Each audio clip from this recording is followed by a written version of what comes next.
In any relationship in which two people become one, the end result is two half people. Leaving the psychological nest is one of life's difficult chores. The dependency viper intrudes in life in many, many ways, and rooting it entirely is made more difficult by the numerous people who benefit from another's psychological dependency. Psychological independence means total freedom from all obligatory relationships and an absence of other directed behavior. It means being free from having to do something you would not otherwise choose were the relationship not to exist. The nest-leaving business is especially difficult because our society teaches us to fulfill certain expectations in special relationships, which include parents, children, authority figures, and loved ones. Leaving the nest means becoming your own person, living and choosing the behaviors that you want. It does not mean breaking off in any sense of the word. If you enjoy your way of interacting with anyone and it doesn't interfere with your own goals, then it is something you can cherish rather than change. Psychological dependence, on the other hand, means that you are in relationships that involve no choice, a relationship in which you are obliged to be something you don't want to be and that you resent the way in which you are being forced to conduct yourself. This is the guts of this erroneous zone, and it is akin to the approval-seeking discussed in Chapter 3. If you want some kind of relationship, then it is not unhealthy. When you act out of obligation and it stirs resentment within you, you're stepping into a self-defeating space. The issue isn't the relationship itself, but the sense of obligation that surrounds it. Obligation creates guilt and dependency, while choice allows love and freedom to flourish. In a relationship built on dependency, there is no real choice, only a constant undercurrent of resentment and negativity. True psychological independence means you don't need others. I'm not talking about wanting others in your life, but needing them. The moment you need someone, you give away your power. You become vulnerable and slave to that need. If the person you depend on leaves, changes, or passes away, your sense of self crumbles. Yet society often teaches us to be dependent on our parents, partners, and others. You may still be waiting for approval, like a bird waiting to be fed in many of your important relationships. Whenever you feel that you have to do something simply because it's expected of you and that sense of obligation causes resentment or guilt, it's a clear sign you're operating in an erroneous zone. The path to freeing yourself from dependency often begins with how you were raised and how you raise your own children. Consider how many dependent beliefs you carry with you and how many of those you pass on to your children. The journey to independence starts by recognizing these patterns and choosing to break free from them. Whenever you feel that you have to do something simply because it's expected of you, and that sense of obligation causes resentment or guilt, it's a clear sign you're operating in an erroneous zone. The path to freeing yourself from dependency often begins with how you were raised and how you raise your own children. Consider how many dependent beliefs you carry with you and how many of those you pass on to your children.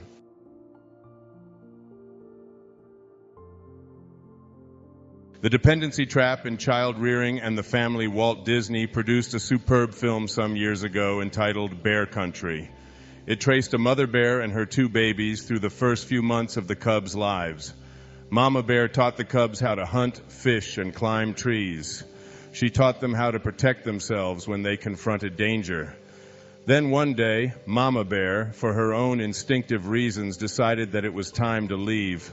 She forced them to scamper up a tree, and without even looking back, she left. Forever. In her own bear mind, she had completed her parental responsibilities. She didn't try to manipulate them into visiting her on alternate Sundays. She did not accuse them of being ungrateful or threaten to have a nervous breakdown if they disappointed her. She simply let them go. Throughout the animal kingdom, parenting means to teach the offspring the skills necessary to be independent and then to leave. With us humans, the instinct is still the same, that is, to be independent, but the neurotic need to own and live one's life through one's children seems to take over, and the goal of raising a child to be independent is subverted into the idea of raising a child to hold on to him. What do you truly want for your children? Of course, you want them to grow up with high self-esteem, confidence, free from neuroses, fulfilled and happy. But how can you help create that reality for them? The answer is simple: by being that way yourself. Children don't learn from what you say, they learn from who you are. If you live with guilt, low self-worth, or a sense of unfulfillment, and yet tell your children to be confident and happy, you're giving them a mixed message. You're offering them a tainted example. If you model low self-esteem and constant sacrifice, you'll teach them to do the same, to put others ahead of themselves, and to neglect their own happiness. It's one of life's great ironies that, in trying to put your children first, you may inadvertently teach them to undervalue themselves. You can't simply give your children self-confidence. They have to learn it by watching you live confidently and with self-respect. The greatest gift you can offer your children is to treat yourself as a person of immense value. When you stop sacrificing yourself for them, you show them how to live authentically, to prioritize their own worth, and to believe in themselves. If you constantly sacrifice your needs, you're modeling behavior that says, I am not important. And what does that teach? It teaches them to seek approval, to put themselves last, and to feel resentful. While helping others can be a beautiful thing, if it comes at the cost of your own well-being, you are only teaching your children to do the same, to give at the expense of their own joy. True self-confidence and fulfillment come from within, and it begins with how you treat yourself. From the very beginning, children want to do things for themselves. I can do it myself. Watch me, Mommy. I can do it without any help. I'll feed myself. On and on the signals come, and while there is a great deal of dependence in those early years, there is also the distinctive push toward autonomy almost from the first day. As a 4-year-old, little Roxanne will always come to Mommy and Daddy when she is hurt or in need of an emotional support of any sort. She pours out her soul when she is 8 and 10 years of age. While she wants to be thought of as a big girl, I'll button my own coat, no, see, she also wants the support of a caring parent. Look, Mom, I scratched my knee and it's bleeding. Her self-concept is developing through the views of her parents and other significant people in her life. Suddenly, Roxanne is 14. She comes home crying because of a fight with her boyfriend, and she runs into her bedroom, slamming the door behind her. Mama comes up and asks her to talk about it in her typically caring way. But now she is told by Roxanne in no uncertain terms, I don't want to talk about it. Leave me alone. Instead of Mama understanding that this little scene is evidence that she has been an effective parent, and the little Roxanne who always told all her problems to Mommy is now working on them herself, emotional independence. Mama is distressed. She is not ready to let Roxanne work it out in her own independent way. She still sees Roxanne as the same nestling that she was only a short time ago. But if Mama persists and forces the issue, she will be in for a huge dose of resentment from Roxanne. A child's natural desire to leave the nest is part of life's unfolding, but when the family dynamic is built on ownership and sacrifice, what should be a natural transition becomes a crisis. Leaving home in a healthy psychological environment is a peaceful and expected part of growing up. There's no drama, no turmoil, just the natural flow of life. But when guilt and the fear of disappointing others weigh heavily on this transition, those feelings can linger throughout life.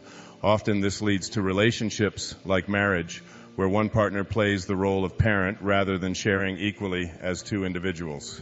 So, what are your true goals as a parent? And how do you want your current relationship with your own parents to evolve? Family is undoubtedly important for development, but it's not meant to be a lifelong dependency. A family should never be a breeding ground for guilt and neurosis, especially when its members begin to seek emotional independence. You may hear parents say, I have the right to shape my child into whoever I choose. But what comes from this type of control? It leads to resentment, anger, frustration, and guilt as the child grows. On the other hand, if you examine parent-child relationships that are free of obligations and expectations, you'll find that these parents treat their children with the respect and freedom they would offer a friend. If a child spills the catsup on the table, it's not a why don't you watch what you're doing, you're so clumsy routine. Instead, you'll see the same kind of a response that would be given to a friend were they to spill something. Can I help you? No abuse because they are owned, but a respect for the child's dignity. You'll also discover that effective parents foster independence rather than dependence and create no scenes about normal desires to be autonomous. Differences between dependent and independent focused families. Rather than being viewed as a threat to anyone's authority, families that place a strong emphasis on independence view the process of moving toward becoming one's own person as a natural progression. One does not place an emphasis on clinging or needing. In a similar vein, there are no requirements that a child must maintain unwavering loyalty for the rest of their life simply because they are a member of a family. The consequence of this is that members of the family no longer feel compelled to associate with one another, but rather want to do so. There is also a respect for privacy. as opposed to a desire that everything be shared for everyone to see. Apart from her roles as a mother and a wife, the woman in this kind of family has her own life outside of those roles. She will not live her life for and through her children, but rather she will demonstrate to them how to live a life that is effective. The parents believe that their personal happiness is of the utmost importance, since they believe that without it, there can be no peace within the family. It is therefore possible for the parents to walk off on their own from time to time and not feel obligated to be present for their children at all times. The mother isn't a slave because she doesn't want her own children, especially the girls, to become one, and she doesn't want to be one herself. She doesn't feel that she must be there all the time for her infants' every need. She feels that she can appreciate her children and vice versa all the more if she is fulfilling herself and contributing to her family, her community, and her culture on an equal footing with the men in this world. In this sort of family, there is no subtle manipulation via guilt or threats to keep the children dependent and responsible to the parents. As the children mature, the parents don't want their kids to visit them out of obligation. Besides, the parents are too busy being effective in their own way to be sitting around waiting for children and grandchildren to show up and give them a reason for living. Parents like these don't believe that they should spare their own children all of the hardships that they suffered because they recognize that the very act of working at a hardship is what gave them their own self-confidence and self-esteem. They wouldn't want to rob their children of such precious experiences. These parents perceive the desire of their children to struggle for themselves with the assistance but not overbearance of a caring parent as healthy and not to be denied. Hesse's Demian talks about the variety of paths to independence. Sooner or later, each of us must take the step that separates him from his father, from his mentors.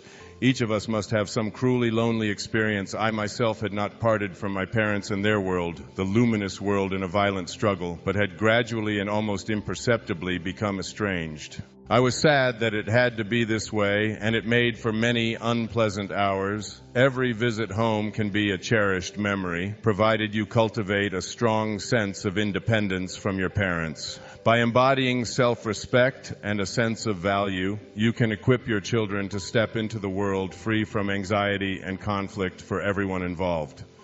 Dorothy Canfield Fisher captured the essence beautifully in her son's wife. A mother is not someone to rely on, but rather someone who empowers you to stand on your own. Let it be. You have the power to shape the experience of leaving home, turning it into a seamless transition or allowing it to become a source of deep emotional scars that linger in both the child and the relationship for years to come. However, you were once a child, and if you mastered the patterns of psychological dependency, it's possible that in your marriage, you simply exchanged one dependent relationship for another. Kwan, oh.